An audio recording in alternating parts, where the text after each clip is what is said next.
አዲስ አበባ እናቴ ከተማ የልብ ምት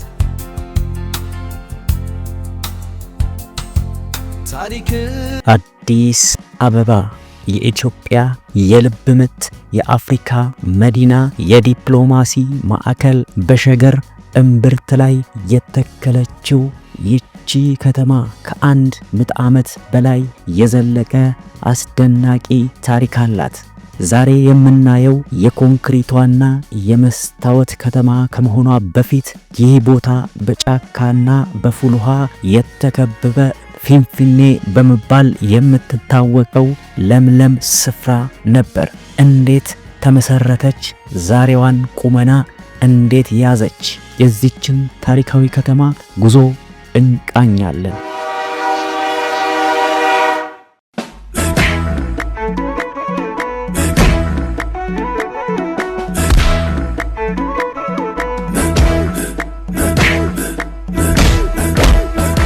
ታሪኩ የሚጀምረው በ19ኛው ክፍለ ዘመን መገባደጃ ላይ ነው። በወቅቱ የኢትዮጵያ ንጉሥ የነበሩት ዳግማዊ አጼ ምኒልክ መቀመጫቸው በእንጦጦ ተራራ ላይ አድርገው ነበረ። ይሁን እንጂ እንጦጦ ቀዝቃዛና ነፋሻማ ቦታ ነበረች። ከእንጦጦ በታች ባለው ሜዳ ላይ ግን ተፈጥሯዊ የሞቀ ውሃ ፉል ውሃ ይገኝ ነበረ። እቴጌ ጣይቱም ወደዚያ ፉል ውሃ መሄድና መታጠብ ይወዱ ነበረ። ቦታውም ለምለምና አየሩም ተስማሚና ውብ ነበረ። በ1879 ዓመተ ምህረት እንደ አውሮፓውያን አቆጣጠር በ1886 አካባቢውን እቴጌ ጣይቱ ከዚህ ቦታ ላይ ቤት እንዲሰራላቸው ወሰኑ።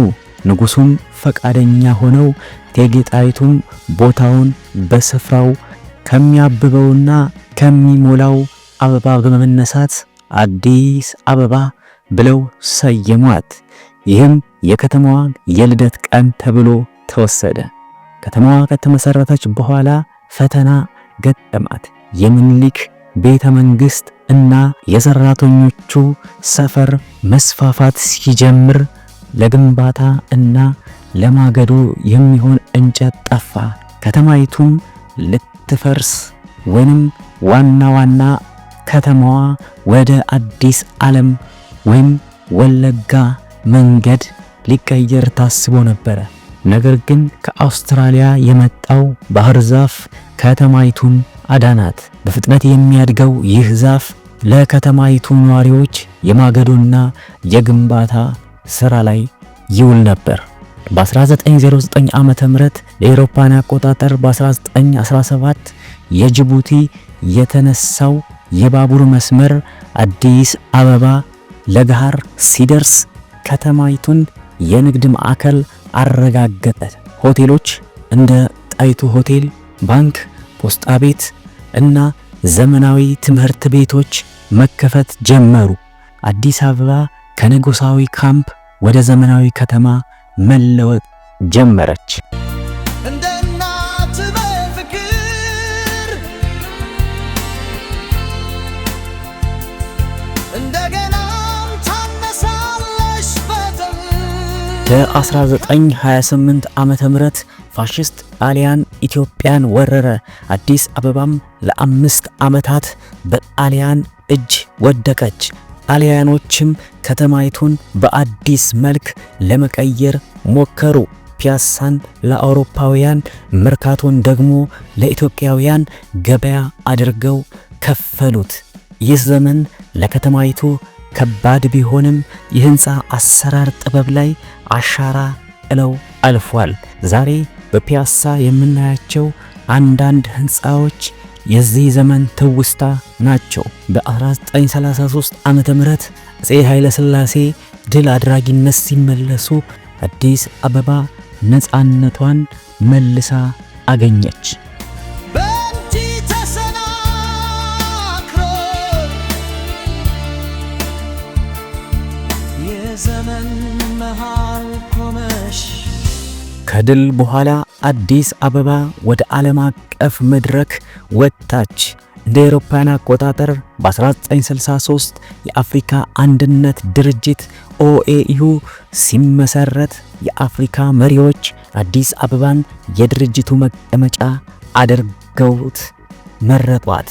ይህም የአፍሪካ መዲና የሚለውን ክብር አጎናጸፋት። ከዚያም ዘመናዊ ህንፃዎች፣ አውራ ጎዳናዎች እና የቸርቸር ጎዳናን የመሳሰሉ መንገዶች ተሰሩ። ከተማዋም የበርካታ ዲፕሎማቶች እና የዓለም አቀፍ ድርጅቶች መኖሪያ ሆነች።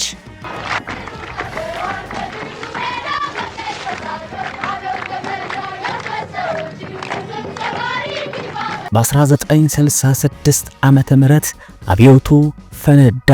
ንጉሳዊ ስርዓት አከተመ። ደርግ ስልጣኑን ሲይዝ የከተማዋ ገጽታ ተቀየረ። የመሬት ላራሹ አዋጅ መሬትን የህዝብ አደረገ። ይህ ዘመን ቀይ ሽብር ጨምሮ በከተማይቱ ታሪክ ውስጥ የጨለማ ምዕራፍ የነበረበት ቢሆንም እንደ መስቀል አደባባይ ያሉ ትልልቅ የመሰብሰቢያ ቦታዎች የሰፋበት ጊዜ ነበረ። በ1983 ዓመተ ምህረት ኢህአዴግ ስልጣኑን ይዞ አዲስ አበባን እንደገና የገበያ ኢኮኖሚያዊና የግንባታ ውጥረት ውስጥ ገባች።